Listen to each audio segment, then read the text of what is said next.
Hello दोस्तों, नमस्कार।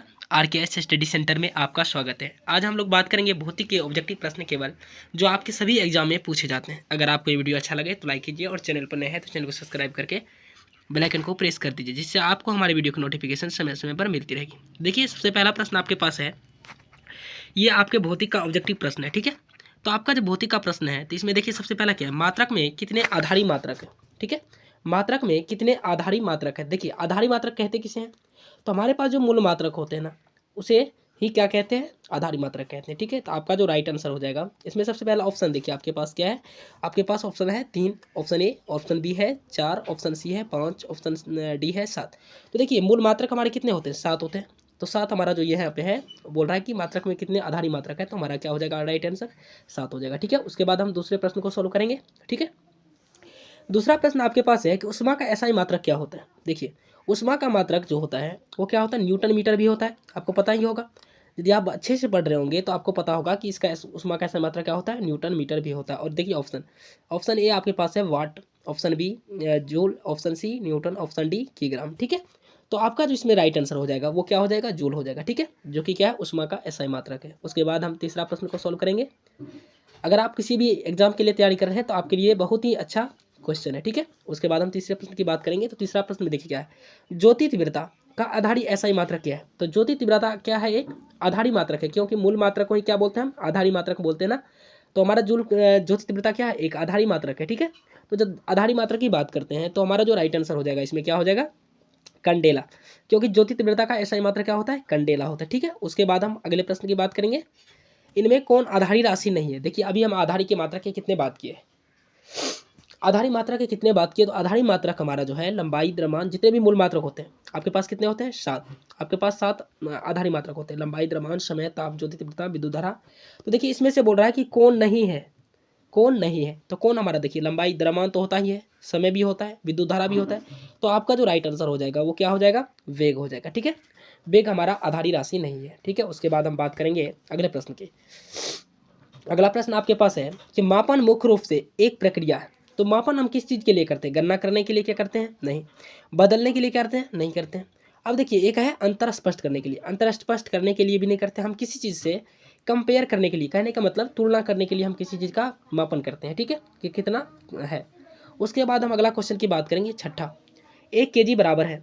1 kg बराबर जो होता है, इसमें से आपको देखना है कि 1 kg किस चीज़ के बराबर है, क्या 9 kg के बराबर है, या 100 ग्राम के बराबर है, या 1000 ग्राम, या 100 ग्राम के बराबर है। तो आपका जो इसमें राइट आंसर हो जाएगा वो हो जाएगा क्या, 1000 ग्राम, क्योंकि 1000 ग्राम के बराबर भी हमारा क्या होता है, 1 kg होता है। ठीक है, उसके बाद हम अगला प्रश्न की बात करेंगे, 7, कैलोरी। देखिए, कैलोरी क्या है, उष्मा, उष्मा का ही एक मात्रक है ना। तो कैलोरी बराबर कह रहा है कि कितना होता है। तो कैलोरी, जैसे मान लीजिए कि हमारा गुरुत्व जी का मान होता है 9.8, उसी प्रकार से हम बात करें एक कैलोरी बराबर कितना जूल होता है।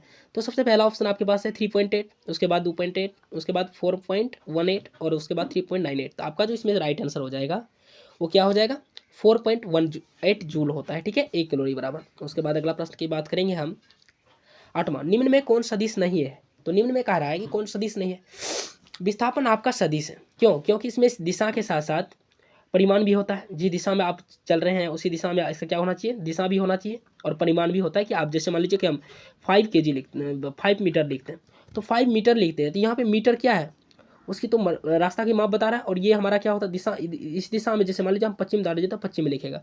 उसके बाद आपके पास ये परिमाण होता है 5, तो हमारे दिशा का भी जरूरत होता है। चाल में कोई दिशा की जरूरत नहीं होता। ये त्वरण भी हमारा क्या है, सदिश राशि है, और ये भार भी हमारा सदिश राशि है। बट हमारा ये चाल जो है ये क्या है, एक अदिश राशि है। ठीक है, तो इसलिए हमारा ये ऑप्शन में नहीं होगा, क्योंकि यहाँ पे लिखा है नहीं। ठीक है, चलिए अगला क्वेश्चन की बात कर लेते हैं, आपका 9 नंबर का। देखिए, विस्थापन की दर। अब यहाँ पे आपको समझने वाला है कि विस्थापन की दर क्या होता है। देखिए बाबू, विस्थापन का दर, जैसे हम बोले थे ना कि the rate of change of velocity is called क्या होता है, एक्सेलरेशन। तो यहाँ पे आपका बोल रहा है कि जैसे मान लीजिए कि हम लिखते हैं क्या, विस्थापन, विस्थापन बटे समय, विस्थापन बटे समय जो लिखते हैं ये क्या होता है। तो विस्थापन बटे समय जो होता है बाबू, वो हमारा क्या होता है, चाल होता है क्या, त्वरण होता है क्या, नहीं। वेग होता है क्या, हाँ। दूरी नहीं होता है। तो हमारा जो आंसर हो जाएगा वो क्या हो जाएगा, वेग हो जाएगा। ठीक है, क्योंकि विस्थापन बटे समय जो होता है वेग होता है। चलिए उसके बाद अगला क्वेश्चन की बात कर लेते हैं। आपका 10वां प्रश्न है कि सदिश, सदिश का परिमाण कभी नहीं बदलता। सभी सदिश का मान कभी नहीं होता है। मतलब कहने का कि सदिश का मान क्या नहीं हो सकता, क्या शून्य हो सकता है। आपको विस्थापन जब पढ़े होंगे तो आपको बताया गया होगा कि सदिश का मान क्या होता है, शून्य हो सकता है, ऋणात्मक हो सकता है, धनात्मक हो सकता है, बट ऋणात्मक कभी भी नहीं हो सकता। ठीक है, तो आपका जो ये राइट आंसर हो जाएगा वो हो जाएगा ऋणात्मक। ये बोल रहा है कि सदिश का परिमाण कभी भी नहीं हो सकता है, तो ऋणात्मक नहीं होता है सदिश का मान। ठीक है, उसके बाद अगला प्रश्न की बात करेंगे कि ओमेगा, ये जो ओमेगा है डब्लू ऐसे लिखा रहता है ओमेगा, और ओमेगा का संकेत है, ये किस चीज़ को हम डिनोटेट करते हैं इससे। ठीक है, तो ओमेगा से हम क्या कोणीय विस्थापन को करते हैं, नहीं, कोणीय वेग को करते हैं या नहीं, नहीं करते, करते हैं। ठीक है, तो हम यह क्या करेंगे, इसका हम करते हैं कोणीय वेग का करते हैं। ठीक है, तो हमारा जो राइट आंसर हो जाएगा बी हो जाएगा। ठीक है, उसके बाद हम बात करेंगे कोणीय वेग हमारा क्या होगा, ओमेगा को सूचित करते हैं। उसके बाद हमारा क्वेश्चन आता है अगला कि ओडोमीटर से मापा जाता है। जैसे देखिए लंबाई को हम किस चीज़ में मापते हैं, लंबाई को हम मीटर में मापते हैं ना, लंबाई को हम किस चीज़ में मापते हैं, मीटर में। तो लंबाई को हम मीटर में मापते हैं, तो मीटर में, तो और चाल को हम किस में मापते हैं, दूरी को किस में मापते हैं, समय को, चाल को, औसत चाल को। तो इसी प्रकार से हम करेंगे, तो हम ओडोमीटर से किस चीज़ को मापते हैं, दूरी को। ये सबसे वीवीआई क्वेश्चन है। ठीक है, ये आपके पास जो क्वेश्चन है ये सबसे वीवीआई क्वेश्चन है, तो इसको आप क्या कीजिए, याद कर लीजिए कि ओडोमीटर से क्या मापा जाता है, तो दूरी को मापा जाता है। ठीक है, उसके बाद अगला प्रश्न की बात करेंगे हम।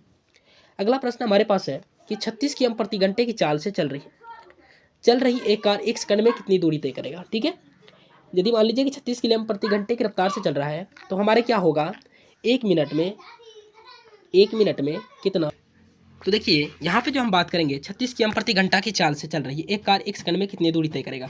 तो आपको ये क्वेश्चन को क्या करना है, सॉल्व करना है। देखिए 36 किलोमीटर प्रति घंटे को हम क्या कर सकते हैं, 36 किलोमीटर घंटे को हम मीटर पर सेकंड में बदल सकते हैं, 36 गुने 5/18 से। ठीक है, 5/18 से जब करेंगे तो ये हमारा क्या होगा, मीटर पर सेकंड, क्योंकि सेकंड में दिया है तो हमको सेकंड में लाना है।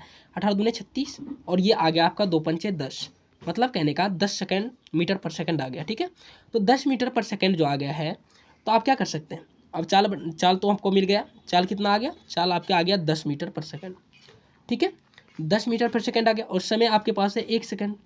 तो दूरी बराबर क्या होता है, चाल गुने समय, 10 गुने 1 करेंगे तो हमारा क्या होगा, दूरी बराबर क्या होता है, चाल गुने समय, तो 10 गुने 1 करेंगे तो हमारा होगा 10, और 10 मीटर हमारा ऑप्शन कौन सा है, तो बी। तो हमारा राइट आंसर क्या हो जाएगा, बी हो जाएगा। ठीक है, इसके बाद हम अगले प्रश्न को सॉल्व करेंगे इसी प्रकार से।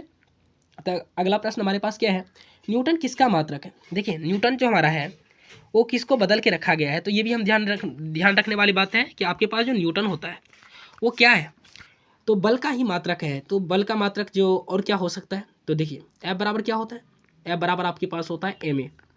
ठीक है, F बराबर ma होता है, और m जो हमारा है मास है, और a जो हमारा है एक्सेलरेशन है, मास एक्सेलरेशन। तो हम मास को, मतलब कहने का कि यदि मान लीजिए किसी चीज़ का द्रव्यमान है किसी वस्तु का, तो हम उसको किस में मापते हैं, kg में। ठीक है, kg में, और एक्सेलरेशन का होता है मीटर पर सेकेंड स्क्वायर। तो हम ये भी बोल सकते हैं कि हमारा जो होता है न्यूटन किसका मात्रक है, तो ये बल का है, और बल का क्या हो सकता है, एक और ऐसा मात्रक केजी मीटर पर सेकंड स्क्वायर। इसी के बराबर में रखा गया है बल को, न्यूटन को। ठीक है, तो ये आपको समझ में आया होगा अच्छे से। ठीक है, चलिए आज उसके बाद हम अगला प्रश्न की बात कर लेते हैं। किसी एम द्रव्यमान की, मतलब कहने का है कि मान लीजिए कोई वस्तु है जिसका एम द्रव्यमान है की वस्तु, और जिसका वेग भी है, तो उसका संवेग क्या होगा। तो आपको संवेग बराबर पता होगा कि संवेग क्या होता है, किसी वस्तु के द्रव्यमान और वेग के गुणनफल को ही क्या बोला जाता है, संवेग बोला जाता है। तो समझिए यहाँ पे द्रव्यमान तो दे दिया है एम, और किसी वस्तु का वेग भी दे दिया भी, और बोल रहा है किसी वस्तु का द्रव्यमान और वेग के गुणनफल को ही क्या बोलते हैं, संवेग बोलते हैं ना। 1 मिनट रुक जाइए आपका। तो चलिए यहाँ पे आपका क्या है, आपका यहाँ पे ऑप्शन मिस है। ठीक है, तो इसमें हम क्या लगा सकते हैं, नॉन ऑफ दीज। ठीक है, क्यों, क्योंकि इसमें आपका आंसर हम डाले थे बट आंसर नहीं आया। चलिए इसके लिए, तो ये हमारा क्या होता है, किसी वस्तु में एम द्रव्यमान की वस्तु जिसका वेग भी है तो उसका संवेग क्या होगा, एम गुना भी। किसी वस्तु के द्रव्यमान और वेग के गुणनफल को क्या बोला जाता है, संवेग बोला जाता है। ठीक है, उसके बाद अगला प्रश्न की बात करेंगे। देखिए हमारा रॉकेट जो होता है, रॉकेट जैसे मान लीजिए यहाँ से जो हम छोड़ते हैं, जैसे हमारा ये एरोस्पेस में जाता है, तो ये क्या होता है, यह कहाँ से छोड़ा जाता है बाबू, तो ये हमारे इसरो से छोड़ा जाता है ना। हमारे देश में जो साइंटिफिक लैब है वो कहाँ है, इसरो। तो यहाँ पे देखिए क्या होता है, ये हमारा जो है किसके सिद्धांत पे काम करता है, तो इसके लिए भी कोई सिद्धांत बना होगा। जिस तरह से हम क्या करते हैं, तो कहता है रॉकेट किस सिद्धांत पे कार्य करता है, रॉकेट किस सिद्धांत पे कार्य करता है? तो क्या ऑप्शन ए ऊर्जा के संरक्षण पे, ऑप्शन बी द्रव्यमान के संरक्षण पे, ऑप्शन सी संवेग संरक्षण के सिद्धांत पे, इनमें से सभी। तो आपका जो इसमें से राइट आंसर हो जाएगा वो क्या हो जाएगा? आपका राइट आंसर हो जाएगा द्रव्यमान के संवेग के संरक्षण सिद्धांत पे काम करता है हमारा रॉकेट। ठीक है, उसके बाद हम अगला प्रश्न की बात करेंगे। अगला प्रश्न हमारे पास है, 1 मिनट रुक जाइए। हाँ, 1 न्यूटन किसके बराबर होता है? 1 न्यूटन अभी तुरंत बताए थे कि 1 kg, आपको बताए थे 1, जैसे देखिए यहाँ पे हमारा क्या है kg, मास का क्या होता है एम ए, बल बराबर क्या होता है एम ए, और न्यूटन हमारा क्या है? तो अब बल का ही मात्रक है ना, तो एफ बराबर एम ए। तो हमारा जो एम है ये क्या है kg, और ये हमारा क्या है मीटर पर सेकेंड स्क्वायर। ठीक है, तो हमारा जो 1 न्यूटन किसके बराबर होता है? तो 1, ऑप्शन ई में दिख रहा है कि 1 kg मीटर पर सेकेंड स्क्वायर है, जो आपको हम पहले ही बता चुके थे। ठीक है, अब अगले प्रश्न की बात करेंगे। हमारे पास 18वां क्वेश्चन है कि 1 kg भार कितने न्यूटन के बराबर होता है? देखिए ये बहुत ही अच्छा क्वेश्चन है आपके लिए कि आप बता सकते हैं कि मान लीजिए मेरा मास है 50 kg। ठीक है, मेरा मास क्या है, मतलब कहने का कि मेरा जो द्रव्यमान है वो 50 kg है, तो आप हमारा भार बता सकते हैं। कैसे बता सकते हैं? तो आपको ये पता होनी चाहिए कि आप किस तरह से भार निकाल सकते हैं। तो देखिए, जैसे मान लीजिए कि हमारा 50 kg भार है, हमारा वजन जो है द्रव्यमान हमारा 50 kg है, तो हम 50 में क्या करेंगे, गुना कर देंगे 9.8 का। ठीक है, तो जो निकलेगा हमारे पास वही हमारा क्या होता है, एक्चुअल भार होता है। ठीक है, तो इसी प्रकार से आपके पास दिया गया है भार देगा, जैसे आप 9.8 से गुना कर रहे थे, तो अब क्या बोल रहा है, तो ये हमारा क्या हो जाएगा 1 kg है, तो 1 kg में हम कितना करेंगे, तो ये हमारा हो जाएगा 1 kg भार कितने न्यूटन के बराबर होता है? तो हमारा होता है 9.8 के बराबर। ठीक है, ये बताया था आपको। ठीक है, अगला क्वेश्चन की बात करेंगे हम। जी का ऐसा मात्रक कौन है? जी का मतलब, जी कहने का मतलब गुरुत्वाकर्षण या नियंतांक जो होता है आपके पास, उसका बोल रहा है कि आपके पास मात्रक कौन सा होता है। तो गुरुत्वाकर्षण नियंतांक के मान जो होता है, क्या न्यूटन मीटर होता है, जूल होता है, पास्कल होता है? न्यूटन मीटर आपको पता ही होगा कि जो ये होता है ऊर्जा का मात्रक, जूल भी होता है, ये पास्कल क्या होता है, दाब का मात्रक होता है। तो ये हमारा न्यूटन मीटर पर स्क्वायर पर न्यूटन मीटर स्क्वायर पर केजी स्क्वायर जो है, ये हमारा क्या होता है, तो गुरुत्वाकर्षण नियंतांक का मान होता है, जो कि बहुत ही अच्छा कॉन्सेप्ट के साथ बनाया गया है। ठीक है, अगला क्वेश्चन बात करेंगे। यदि किसी वस्तु का भार 49 न्यूटन है तो उसका द्रव्यमान क्या होगा? अभी आपको हम समझाए थे कि मान लीजिए कि हमारा जो वजन है, मतलब हमारा जो भार है, यहाँ पे क्या दिया गया है, भार दिया गया 49। अभी जस्ट आपको हम बताए हैं, क्या बताए हैं आपको, जो हमारा जो भार होता है उसमें 9.8 का क्या होता है, गुना होता है, क्योंकि हमारे 9.1 kg के बराबर होता है ना, 1 kg के बराबर। तो ये हमारा 49 है, तो 49 में हम क्या करेंगे, 49 में 9.8 से भाग दे देंगे। ठीक है, कितना से, 9.8 से भाग देंगे। जब हम क्या करते हैं, जैसे मान लीजिए हमारे पास जो मास होता है ना, द्रव्यमान जो हमारा होता है, उसमें हम क्या करते हैं 9.8 से गुना करते हैं, तब जाके हमारा क्या निकलता है, वेट निकलता है, भार निकलता है। वेट और भार में बहुत ही अंतर है, जो कि हम आपको जल्दी यूट्यूब पे बताएंगे। ठीक है, देखिए, तो इसमें हम जैसे दशमलव को यहाँ से उड़ाएंगे तो हमारा यहाँ पे कितना हो जाएगा, 10 हो जाएगा, और ये 49 से 2 बार में कट जाएगा, और 2 से इसको जब काटेंगे तो हमारा ये क्या हो जाएगा, 5 हो जाएगा। ठीक है, तो हमारा जो 5 kg आया है, यही हमारा क्या है, राइट आंसर है। ठीक है, तो हम आशा करते हैं आपको ये वीडियो अच्छा लगा होगा। यदि आपको ये वीडियो अच्छा लगा होगा तो अपने दोस्तों में अवश्य शेयर कीजिए, जिससे कि वो भी इस क्वेश्चन को देख सके और आपके कोई भी एग्जाम हो तो आपको दिक्कत ना हो। ठीक है, तो चलिए आज के लिए इतना ही। आपको सभी क्वेश्चन अच्छे से समझ में आया होगा। धन्यवाद।